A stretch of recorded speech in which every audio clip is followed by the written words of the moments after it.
Hello friends, welcome to Trazias. இன்னைக்கு நம்ம பார்க்க போற டாபிக் ட்ரேடிங் சைக்காலஜில do's and don'ts. If you want to see this video in English language, please visit our playlist. வாங்க நம்ம வீடியோக்குள்ள போகலாம். ட்ரேடிங் சைக்காலஜில நம்ம ஸ்ட்ரிக்ட்டா ஃபாலோ பண்ண வேண்டிய விஷயங்கள் இங்க லிஸ்ட் பண்ணிருக்கோம். அது என்னன்னு ஒவ்வொண்ணா பார்த்துருவோம். Analyse stock market. எப்பவுமே நம்ம ஸ்டாக் மார்க்கெட்டுக்குள்ள என்ட்ரி ஆகிறதுக்கு முன்னாடி அந்த டேக்கோ இல்லை ப்ரீவியஸ் டேக்கோ நம்ம உட்காந்து அனலைஸ் பண்ணியே ஆகணும். மார்க்கெட்டை அனலைஸ் பண்ணாமல் நம்ம ட்ரேட்குள்ள என்ட்ரி ஆகவே கூடாது. நியூஸ் ஒரு முக்கியமான அனாலிசிஸ். அதில் நீங்கள் எடுக்க போகிற பிக் பண்ண போகிற ஸ்டாக்குக்கு ஏதாவது நியூஸ் இருக்கா, வேறு ஏதாவது ஈவெண்ட் இருக்கா, இல்லை அந்த கண்ட்ரிக்கு ஏதாவது எலெக்ஷன் இருக்கா, அந்த மாதிரி முக்கியமான விஷயங்கள்லாம் அனலைஸ் பண்ணிக்கங்க. மார்க்கெட்டோட மொமெண்டம் இப்போ எப்படி இருக்கு, அதோட மேஜர் இண்டெக்ஸ் அண்ட் இண்டிசஸ்லாம் எப்படி இருக்குன்னு செக் பண்ணிக்கோங்க. ஸ்டாக் செலெக்ஷன் நீங்கள் பிக் பண்ண போகிற ஸ்டாக் வொலட்டிலிட்டி இருக்குமா, இல்லை இன்னைக்கு ரேஞ்ச் பவுண்ட் ஆகிடுமா மார்க்கெட்டில் அப்படின்றத ஒரு இண்டிகேட்டர் வச்சோ இல்லை நீங்கள் என்ன டூல் யூஸ் பண்ணுறீங்களோ அதை வச்சோ கன்ஃபார்ம் பண்ணிக்கோங்க. அதுக்கப்புறமா அந்த ஸ்டாக்கை பிக் பண்ணுங்க. ஸ்டாக் செலெக்ஷனுக்கு நிறைய விதமான ஸ்ட்ராட்டஜிஸ் இருக்கு ஆல்ரெடி. ஸோ அதில் ஏதாவது ஒன்று யூஸ் பண்ணிக்கிட்டு நீங்கள் ஸ்டாக்கை ப்ராப்பராக செலக்ட் பண்ணலாம். Number of trades. ஒரு நாளைக்கு நீங்கள் எடுக்க போகிற ட்ரேட் எத்தனை ட்ரேட் தான் முடிவு பண்ணிக்கோங்க. சில பேர் 1 எடுப்பாங்க, 2 எடுப்பாங்க, மேக்ஸிமம் 3 எடுப்பாங்க சில பேர். ஆனால் அதுக்கு மேலே ரொம்ப போச்சுன்னா ஓவர் ட்ரேட் ஆகிட்டு அது தப்பாக ஆரம்பிக்கும். ஸோ நம்பர் ஆஃப் ட்ரேட்ஸில் ரொம்ப கான்ஷியஸாக இருங்க. இத்தனை ட்ரேடுக்கு மேலே எடுக்காதீங்க. அந்த ட்ரேடுமே ஒன்று முடிஞ்சதுக்கு அப்புறம் இன்னொன்று போடுங்க. ஸோ அதை பேஸ் பண்ணி உங்களோட மார்ஜின் எல்லாமே செக் பண்ணிக்கோங்க. Number of lots. ஒரு ட்ரேடில் நீங்கள் எவ்வளோ லாட் யூஸ் பண்ணுறீங்கன்றதும் உங்களோட கேபிட்டலை பொறுத்து தான் அண்ட் மார்ஜினை பொறுத்து தான் இருக்கும். ஸோ நம்பர் ஆஃப் லாட்ஸ்லேயும் ரொம்ப நீங்கள் கான்ஷியஸாக இருங்க. ஓவர் லாட் பண்ணி ட்ரேட் பண்ணாதீங்க. ஓவர் லாட் டக்குன்னு ஒரு பிளானே இல்லாமல் பண்ணும்போது அது வந்து ஒரு ப்ராப்பரான ட்ரேடிங் கிடையாது, அது ஒரு கேம்பிளிங் மாதிரி மாறிடும். லிமிட் ப்ரைஸ் செட் பண்ணி பழகுங்க எப்பவுமே, போத் டிபிக்கும் எஸ்எல்க்கும். மோஸ்ட்லி சில பேர் என்ட்ரிக்குமே லிமிட் ப்ரைஸ் யூஸ் பண்ணுவாங்க. ஏன்னா ஏதாவது ப்ரைஸ் ஆக்ஷன் யூஸ் பண்ணி ட்ரேட் பண்ணுறதுக்காக நம்ம ஒரு பர்டிகுலர் ப்ரைஸுக்கு வந்தால் நல்லா இருக்கும்னு சொல்லிட்டு நம்ம வெயிட் பண்ணிட்டு இருப்போம். அந்த மாதிரி டைம்ல வந்து நீங்கள் லிமிட் ப்ரைஸ் யூஸ் பண்ணலாம். ஸோ என்ட்ரி எக்ஸிட் இது ரெண்டுத்துக்குமே லிமிட் ப்ரைஸ் யூஸ் பண்ணலாம். எக்ஸிட்டுக்கு target and stop loss. So டார்கெட்டுக்கும் நீங்கள் லிமிட் யூஸ் பண்ணலாம், ஸ்டாப் லாஸ்க்கு நீங்கள் லிமிட் யூஸ் பண்ணலாம். மோஸ்ட்லி லிமிட் யூஸ் பண்ணி பழகிட்டீங்கன்னா உங்களுக்கு உங்கள் பிளான் பக்காவாக தெரிஞ்சிடும், உங்கள் என்ட்ரி ஆக போகிறோம், எக்ஸிட் ஆக போகிறோம். Next partial capital. உங்ககிட்ட ஒரு அமௌண்ட் இருக்கு, ஒரு 1 lakh வச்சிருக்கீங்க, ஒரு 50,000 வச்சிருக்கீங்க, இல்லை அதுக்கு மேலே வச்சிருக்கீங்கன்னா அந்த அமௌண்ட்டை மொத்தமாக ஒரே ட்ரேட்ல போட்டு பல்காக போட்டு மொத்தத்தையும் ஒரே டைம்ல இன்வெஸ்ட் பண்ணி ட்ரேட் பண்ணாதீங்க. அது வந்து எவ்வளோ அமௌண்ட் மட்டும் எடுக்க போறோம்னு சொல்லிட்டு ஒரு பிளான் வச்சுக்கோங்க. அதுக்கு மேலே ட்ரேட் பண்ணுங்க. இன்கேஸ் உங்க ட்ரேட் தப்பா போகுது அப்படி பண்ணா அப்போ ஆவரேஜ் ஏதாவது பண்ணலாமான்ற ஒரு ஐடியால அங்கே வேணா இன்னொரு அடிஷனலா ஒரு மார்ஜின் உள்ள இருக்குவீங்க. ஸோ இருக்கிற மொத்த கேபிட்டலையும் அப்படியே யூஸ் பண்ணி ட்ரேட் பண்ணாதீங்க, அது கண்டிப்பா பெரிய லாஸ்ல கொண்டு போய் விட்டுரும். Next minimum leverage. இப்போ உங்களுக்கு உங்களோட புரோக்கரேஜ் நீங்க வச்சிருக்கீங்கன்னா அவங்க ஒரு அமௌண்ட் லீவரேஜ் தருவாங்க, ×20 ×5 ×10 அந்த மாதிரி ஏதோ ஒரு பிளான்ல தருவாங்க. உங்களுக்கு அவங்க ஒரு லிமிட் கொடுக்குறாங்கன்னா அது மொத்தத்தையும் யூஸ் பண்ணி ட்ரேட் பண்ணாதீங்க.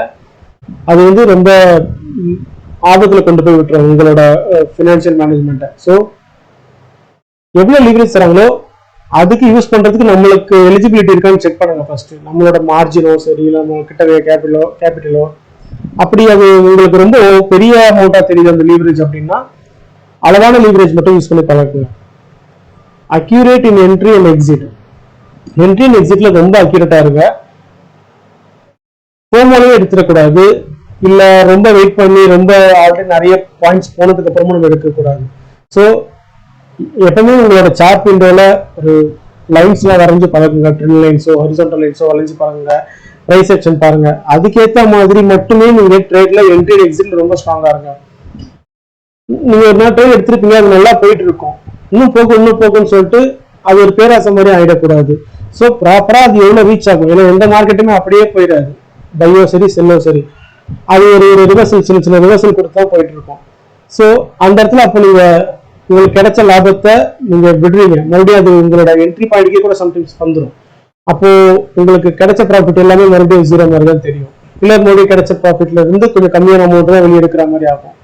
புரியுங்க? ரொம்ப பார்த்து அதை மட்டும் என்ட்ரி எக்ஸிட்ல ப்ராப்பரா இருங்க. அதுக்காக லிமிட் யூஸ் பண்ணிக்கோங்க. Follow trading plan. உங்களுக்குன்னு ஒரு ட்ரேடிங் பிளான் வச்சுக்கோங்க. அந்த ட்ரேடை ஒரு ட்ரேட் எப்படி இருந்தால் நம்ம என்ட்ரி ஆக போறோம்னு வச்சுக்கோங்க. அதுக்கு செக்லிஸ்ட் மாதிரி ஏதாவது யூஸ் பண்ணுங்க. இந்த மாதிரி இண்டிகேட்டரோ இந்த மாதிரி சிக்னலோ இல்லை இந்த மாதிரி ஒரு பிரைஸ் ஆக்ஷனோ இல்லை கேண்டில் ஸ்டிக் பேட்டர்ன் இந்த மாதிரி வந்தாவோ ஒரு ஒரு பர்டிகுலர் ஒரு ஒரு விஷயம் நமக்கு ஒரு இமேஜ் கண்முன்னாடி வந்துச்சுன்னா அந்த மாதிரி ஒரு வியூல ஒரு கிராஃபிக்கலா உங்களுக்கு தெரியுது இது கரெக்டா இருக்கும்னு நீங்க ஃபீல் பண்ணீங்கன்னா அப்போ நீங்க இந்த ட்ரேட்ல என்ட்ரி ஆகலாம். ஸோ உங்க ட்ரேடிங் பிளான் பக்காவா இருக்கணும். டோன்ட்ஸ் ஓவர் ட்ரேட் பண்ணாதீங்க. ஓவர் ட்ரேட் இப்போ நீங்க ஆல்ரெடி ஒரு 3 ட்ரேட் 5 ட்ரேட் ஃபிக்ஸ் பண்ணிட்டு ஒரு ட்ரேட் பண்ணிருக்கீங்கன்னா அது ஒரு நம்பர் ஆஃப் ட்ரேட்ஸ் தெரியும் உங்களுக்கு. நான் டெய்லி 2 ட்ரேட் தான் எடுப்பேன் அப்படின்னு. அதை மீறி நீங்க போகும்போது ஒரு 3வது 4வது ட்ரேட் பண்ணும்போது அது உங்க சைக்காலஜி உங்ககிட்ட கண்ட்ரோலா இருக்காது. ஸோ அங்க தப்பான என்ட்ரி நடக்க பாசிபிலிட்டி இருக்கு. அதே மாதிரி ஓவர்லாட்டும் பண்ணாதீங்க. லாட் எவ்வளவு தேவையோ அவ்வளவு மட்டும் போடுங்க. இப்போ 3 லாட்டோ 5 லாட்டோ 10 லாட்டோ உங்ககிட்ட இருக்க மார்ஜினுக்கு ஏற்ற மாதிரி. ஓவர்லாட் பண்ணும்போது கண்டிப்பா நான் சொன்ன மாதிரி கேம்லிங் மாதிரி தான் மாறும். ஸோ ரிவர்ஸ் ட்ரேட் இப்போ ஒரு ட்ரேட் எடுத்திருப்போம் அதுல லாஸ் ஆயிருக்கும் ஒரு 500 லாஸோ 1000 லாஸோ ஆயிருக்குன்னா அந்த விட்ட அமௌண்ட் இன்னைக்கே பிடிச்சிருக்கணும்னு சொல்லிட்டு ஒரு ட்ரேட் போடல அந்த ட்ரேட் எதுவுமே எப்பவுமே நம்மளுக்கு சக்சஸ் கொடுக்காது. ஏன்னா அது வந்து நம்ம ப்ராப்பரா அனலைஸ் பண்ணி எடுக்கல. நம்ம ஒரு கோவத்திலேயே ஒரு விட்டதை பிடிக்கணுன்ற ஒரு தாட்ல தான் எடுக்கிறோமே தவிர அது ஒரு ப்ராப்பரான அனலைஸ் பண்ணி எடுத்த ட்ரேட் கிடையாது. ஆவரேஜ் ட்ரேட் பண்ணும்போது பார்த்து பண்ணுங்க. மோஸ்ட்லி ஆவரேஜ் ட்ரேட் பண்ணக்கூடாது. ஏன்னா உங்களோட என்ட்ரி கரெக்டா இருந்துச்சுன்னா ஒரு ட்ரேட்லயே முடிஞ்சிடும். ஒரு ட்ரேட் போட்டுட்டீங்க அது தப்பா எங்கேயோ போகுதுன்னா அடுத்த இடத்துல அது கரெக்டான பாயிண்ட் போது இங்கதான் என்ட்ரி ஆகணுன்ற ஒரு விஷயம் தெரிஞ்சா மட்டும் அங்க ஆவரேஜ் ட்ரேட் பண்ணலாம். அதர்வைஸ் ஆவரேஜ் ட்ரேடே பண்ணக்கூடாது. ஏன்னா காசு இருக்கு இல்ல கேபிட்டல் நம்ம கிட்ட இருக்குன்னு சொல்லிட்டு நம்ம அது கொஞ்சம் பாயிண்ட் இறங்கினதுக்கு அப்புறம் மறுபடியும் ஒரு அங்க ஒரு டபுள் பண்ணுவோம் லாட்டை. ஸோ அது வந்து கண்டிப்பா அது ஒரு கேம்பிளிங் தான். அது வந்து ஒரு ப்ராப்பரான ட்ரேடிங் ஸ்டைலே கிடையாது. உங்ககிட்ட அப்புறம் டோன்ட் யூஸ் ஃபுல் கேபிட்டல். உங்ககிட்ட எவ்வளவு கேபிட்டல் இருக்கோ எல்லாத்தையும் அப்படியே யூஸ் பண்ணுவாங்க. உங்ககிட்ட ஒரு 1 lakh இருக்குன்னா மொத்தத்தையும் யூஸ் பண்ணிட்டீங்கன்னா ஒரே ட்ரேட்ல மொத்தமும் கூட போயிடும். ஸோ அதுல எத்தனை ட்ரேட் பண்ணலாம்னு பிளான் பண்ணுங்க. அதுக்கேற்ற ஸ்டாக்ஸை பிக் பண்ணுங்க. அதுக்கேற்ற லீவரேஜ் யூஸ் பண்ணுங்க. Don't use full leverage. அதே மாதிரி மொத்த லீவரேஜுமே யூஸ் பண்ணாதீங்க. அவங்க ஒரு 500 இல்லை 220 அந்த மாதிரி ஒரு டைம்ஸ் சொல்லிட்டு ஒரு லீவரேஜ் தருவாங்க. அந்த மொத்த லீவரேஜ் நீங்க யூஸ் பண்றதுனால லீவரேஜ்லாம் வேற ஒன்றும் இல்லை. நீங்க கடன் வாங்கி ட்ரேட் பண்றீங்க. உங்ககிட்ட 50 ரூபா இருக்கும். அவன் 10x10 லீவரேஜ் தரான் அப்படின்னா 50x10 என்ன ஆகுதுன்னா 500. ஸோ உங்ககிட்ட இருக்க 50 ரூபாய் ட்ரேட் பண்ணி 500 ரூபாய் ட்ரேட் பண்றீங்க. அப்போ 450 ரூபா அவனோடது. ஸோ அது கொஞ்சம் பார்த்து பண்ணுங்க. அடுத்து don't get influenced by others. மற்றவங்க ஏதாவது சிக்னல் கொடுக்குறாங்க கால்ஸ் கொடுக்குறாங்க அப்படின்னு சொல்லிட்டு அது மூலியமா நீங்க எதுவுமே எடுத்துறாதீங்க. நீங்க உட்காந்து அனலைஸ் பண்ணுங்க. உங்களுக்கு ட்ரேடிங் ஸ்டைலுக்கு உங்களுக்கு எது செட் ஆகும். நீங்க மொமெண்டம் ட்ரேடரா, நீங்க இப்போ ஒரு பிரைஸ் ஆக்ஷன் வச்சு எடுக்கிற நீங்க ட்ரேடரா, இல்லை நீங்க கேன்சல் பார்த்து எடுப்பீங்களா? ஸோ நீங்க என்ன மாதிரியான ட்ரேடிங் நீங்க ட்ரெண்ட் பேஸ் பண்ணி எடுப்பீங்களா? அதுக்கேற்ற என்னென்ன டூல்ஸ் சப்போர்ட் பண்ணுது அதை பேஸ் பண்ணி என்ட்ரி ஆகுங்க. மற்றவங்க கொடுக்குற கால்ஸை கண்டிப்பா பிளைண்டா நம்பாதீங்க. அவங்களுக்கு கால்ஸ் கொடுத்தா கூட அதை போய் செக் பண்ணுங்க. எதை பேஸ் பண்ணி ஒரு கால்ஸ் கொடுத்தோம் அனலைஸ் பண்ணுங்க. அப்போ நம்மளோட ஸ்கில் அது டெவலப் ஆகும். ஆனால் கண்ணை முடிக்க அந்த ஒரு என்ட்ரியை போட்டோம்னா அது கண்டிப்பா அது ஒரு நல்ல ஒரு இதுவே கிடையாது. Don't grow loss, cut your losses. உங்க லாஸை பெருகிட்டே இருக்க விடாதுங்க. லாஸை ஒரு லெவல்ல வந்து கட் பண்ணுங்க. அது கண்டிப்பா அது சரியில்லை. ஏன்னா நான் சொல்றது மொத்த கேபிட்டல் ஒரே இடத்துல போக வாய்ப்பு இருக்கு. Don't change decision while live trading. உங்களோட டெசிஷன் ஆல்ரெடி எடுத்திருப்பீங்க. அது ட்ரேடிங் லைவா போயிட்டு போது உங்களோட டெசிஷனை சேஞ்ச் பண்ணாதீங்க. கண்டிப்பா ஆசையில சேஞ்ச் பண்ணுவோம் இல்லை பயத்துல சேஞ்ச் பண்ணுவோம். அது ரெண்டுமே பண்ணவே பண்ணாதீங்க.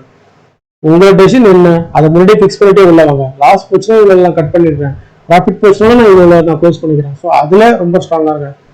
Don't change your plan continuously. ஒரு பிளான் நீங்க வச்சிருப்பீங்க, ட்ரேடிங்க்கு ஒரு செட்டப் வச்சிருப்பீங்க. அதை ஒரு வாரம் யூஸ் பண்ணிருப்பீங்க, நல்லா கொடுத்துருக்கோம். அடுத்த வாரம் ஏதோ தப்பு பண்ணிச்சுன்னா அதை அப்படியே கம்ப்ளீட்டா விட்டுட்டு புது பிளானுக்கு போயிடுவீங்க.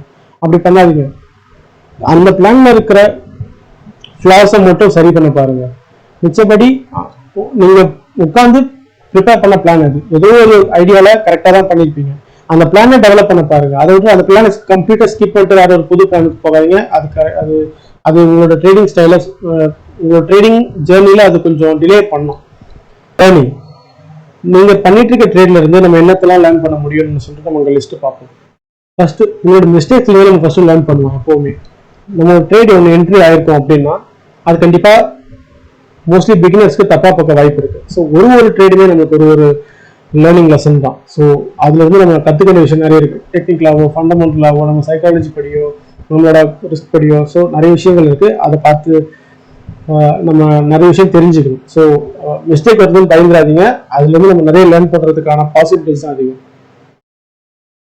Market analysis. ஒரு மார்க்கெட்டை எப்படி அனலைஸ் பண்ணலாம்னு சொல்லிட்டு நீங்க அதை ஃபர்ஸ்ட் லேர்ன் பண்ணுங்க. ஒரு மார்க்கெட் இன்னைக்கு இப்படி பிஹேவ் பண்ணுதுன்னா அதுக்கு என்ன ரீசன் என்னவா இருக்கும். அதை முதல்ல உட்காந்து திங்க் பண்ணுங்க. ஒரு மார்க்கெட் இன்னைக்கு இந்த மாதிரி போயிட்டு இருக்குன்னா அதுக்கு நம்ம விசிபிளா பாக்குற அளவுக்கு என்னென்ன டூல்ஸ் எல்லாம் சப்போர்ட் பண்ணுது, அது என்ன மாதிரியான டைப் ஆஃப் டூல்ஸ்லாம் அதுக்கு சப்போர்ட் பண்ணுது. ஸோ அதெல்லாம் ஸ்டடி பண்ணுங்க. ஸோ மார்க்கெட்டை அனலைஸ் கொஞ்சம் நீட்டா பண்ணுங்க.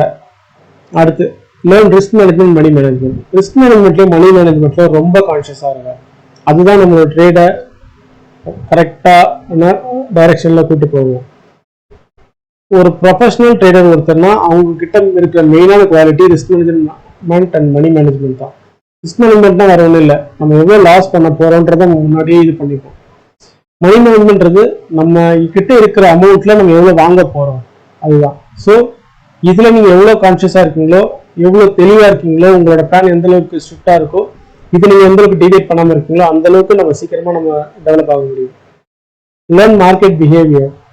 ட்ரெண்டிங் மார்க்கெட்டா, சைட்வே மார்க்கெட்டா, அது என்னன்னு சொல்லிட்டு நமக்கு முன்னாடியே தெரியணும். கண்டிப்பா அன்னைக்கு மார்க்கெட் என்ன ஆக போகுதுன்னு டெய்லியுமே போய் நான் ட்ரேட் இருக்கேன், டெய்லியுமே ட்ரேட் போடுறேன் அப்படின்னப்போ அது மோஸ்ட்லி அந்த மாதிரி யாரும் பண்ண மாட்டாங்க. மார்க்கெட்டை அப்சர்வ் பண்ணுவாங்க. இன்னைக்கு மார்க்கெட் எப்படி இருக்கும், இன்னைக்கு மார்க்கெட் திடீர்னு பாதியிலே பிக்கப் ஆகுமா, இல்லை இன்னைக்கு மார்க்கெட் காலையிலேருந்து ஈவினிங் வரைக்கும் நல்லா போகுமா, இல்லை இன்னைக்கு மார்க்கெட் சும்மா லைட்டா பிக்கப் ஆகிற மாதிரி ஆகிட்டு அப்புறம் டவுன் ஆயிடுமா, இதெல்லாமே நீங்க உட்காந்து அனலைஸ் பண்ணுங்க. ஏதாவது ஒரு டூல்ஸ் அண்ட் இண்டிகேட்டர்ஸோ இல்லை மார்க்கெட் இன்ஃபர்மேஷனோ நியூஸோ ஏதோ பேஸ் பண்ணி என்ன நடக்கும், ஒரு ரிசல்ட்டோ ஏதோ ஒரு விஷயம், அது மார்க்கெட்டை இன்னைக்கு எப்படி ட்ரை பண்ணுன்றதை நீங்க தெரிஞ்சுக்கணும். அதுக்கேற்ற மாதிரி தான் உங்களோட ட்ரேடிங் இருக்கணும். Learn technical analysis. நிறைய விஷயங்கள் இருக்கு டெக்னிக்கல்ல, அது ஒரு பெரிய கடல் மாதிரி. நிறைய டைப் ஆஃப் இண்டிகேட்டர்ஸ் இருக்கு, நிறைய டைப் ஆஃப் ஸ்கிரீனர்ஸ் இருக்கு, ஏகப்பட்ட விஷயங்கள் இருக்கு. ஒரு டெக்னிக்கல் இண்டிகேட்டரும் ஒரு விஷயங்கள் நமக்கு விசிபிளா காட்டும். இஎம்ஐன்றது ட்ரெண்டை காட்டும், ஆர்எஸ்ஐன்றது பார்த்தீங்கன்னா ஆஸ்கிலேஷன் பத்தி காட்டும், ஸ்டாண்டர்ட் டிவியேஷன்லாம் பார்த்து மொமெண்டம் காட்டும். ஸோ நான் சொன்னது ஒரு 2 இண்டிகேட்டர் தான், ஏகப்பட்ட இண்டிகேட்டர்ஸ் இருக்கு.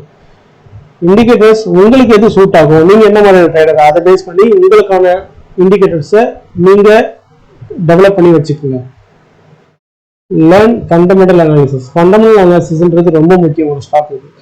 ஒரு ஸ்டாக் நம்ம இப்போ வாங்குறோம் அப்படின்னா அந்த ஸ்டாக்கை பத்தின ஃபண்டமெண்டல் தெரிஞ்சே ஆகணும். அந்த ஸ்டாக் ஆல்ரெடி மார்க்கெட்ல ரொம்ப கெட்ட பேரா இருக்கு, இல்லை கொஞ்சம் நாளா போயிடும், சஸ்பெண்ட் ஆகுது, அது இதுன்னு ப்ராப்ளமா இருக்குன்னா அந்த ஸ்டாக் யாரும் மோஸ்ட்லி அது என்னதான் விலை கம்மியா இருக்கும் அது யாரும் ப்ரிஃபர் பண்ண மாட்டாங்க. ஸோ அதனால அதோட ரேட் ஏறுன்றதுல கொஞ்சம் நம்பிக்கை கம்மி தான். ஃபியூச்சர்ல அதுக்கு நல்ல பேர் மறுபடியும் அவங்க ஏதாவது மார்க்கெட்ல பண்றாங்க அப்படின்னா ஓகே, இல்லை அப்படின்னா அதுக்கு நம்மளால முடியாது. ஸோ ஃபண்டமெண்டலுமே நிறைய விஷயங்கள் நம்ம கற்றுக்கொண்டே இருக்கு. ஃபண்டமெண்டலும் போய் பார்த்தீங்கன்னா நிறைய ஒரு கீ பேராமீட்டர்ஸ் இருக்கு. பிஇ ரேஷியோன்னு சொல்லுவோம், ஓபிஎம் சொல்லுவோம், நிறைய விஷயங்கள் இருக்கு. அதுக்குள்ள நம்ம இன்னொரு வீடியோல கண்டிப்பா டீட்டெயிலா நம்ம டெக்னிக்கல் ஃபண்டமெண்டல் எல்லாத்தையும் பார்க்கலாம். ஸோ ஃபண்டமெண்டல் அனாலிசிஸ் பத்தி கண்டிப்பா லேர்ன் பண்ணுங்க. பேக் டெஸ்டிங் ஒரு ஸ்ட்ராட்டஜி. நீங்க ஒரு ஸ்ட்ராட்டஜி வச்சிருக்கீங்க, இந்த மாதிரி ஒரு சிக்னலோ இந்த மாதிரி ஒரு பொசிஷனுக்கு வந்தா நான் இங்க என்ட்ரி இங்க எக்ஸிட் ஆகுவேன், ரிஸ்க் ரிவார்டு வந்து நான் இந்த ரேஞ்சில் வைப்பேன். ஸோ அந்த மாதிரிலாம் நீங்க ஒரு ஃபீல் பண்றீங்க அப்படின்னா அதை கண்டிப்பா பேக் டெஸ்ட் பண்ணுங்க. பேக் டெஸ்ட் பண்றதுக்கு ஏகப்பட்ட டூல் நெட்ல ஆல்ரெடி இருக்கு. ஸோ அதை பேஸ் பண்ணி பேக் டெஸ்ட் பண்ணிட்டு ட்ரேட் பண்ணுங்க. ஸோ அதுலயும் உங்களால நீங்க லைவா போய் இந்த மொழியை ரிஸ்க் பண்ண அவசியம் இல்லை, பேக் டெஸ்ட்லயே தெரிஞ்சிடும். ஓ இந்த மாதிரி இடத்துலாம் இதுல கொஞ்சம் நம்ம கரெக்ஷன் பண்ண வேண்டியிருக்கு, ஸோ அதை கரெக்ஷன் பண்ணிக்கலாம் அப்படின்ற மாதிரி ஒரு ஐடியா உங்களுக்கு வரும். Develop your trading knowledge and skill. உங்களோட ட்ரேடிங் அண்ட் நாலேஜும் ஸ்கில்லையும் நீங்க டே டு டே டெவலப் பண்ணி ஆகணும். அது ரொம்ப ஈஸி, நீங்க டெய்லி ட்ரேட் பண்ணாலே போதும். பிளஸ் ஏதாவது நீங்க ரிசர்ச் பண்ணிட்டே இருக்கணும். இந்த ஸ்டாக் எப்படி போகுது, இந்த கரன்சி எப்படி போகுது, ஏன் இது இந்த மாதிரி போகுது, இன்னைக்கு இது நல்லா போயிருக்கு, இன்னைக்கு இது நல்லா போகல, அதுக்கான ரீசன் என்ன, இதை டெய்லியுமே உட்காந்து ஒரு ஜஸ்ட் ஒரு 10 நிமிஷம் இல்லை 1/4 மணி நேரம் ஸ்பெண்ட் பண்ண கூட போதும். நம்மளுக்கு ரொம்ப ஒரு எக்ஸ்ட்ராடினரியான நாலேஜ் வந்துடும் இதுல இருந்து. பட் அதுக்கான டைம் நம்ம கொடுக்கணும். டெய்லி 10 மினிட்ஸ் இதுக்காக கொடுத்து பாருங்க. ரொம்ப உங்களோட ட்ரேடிங்கோட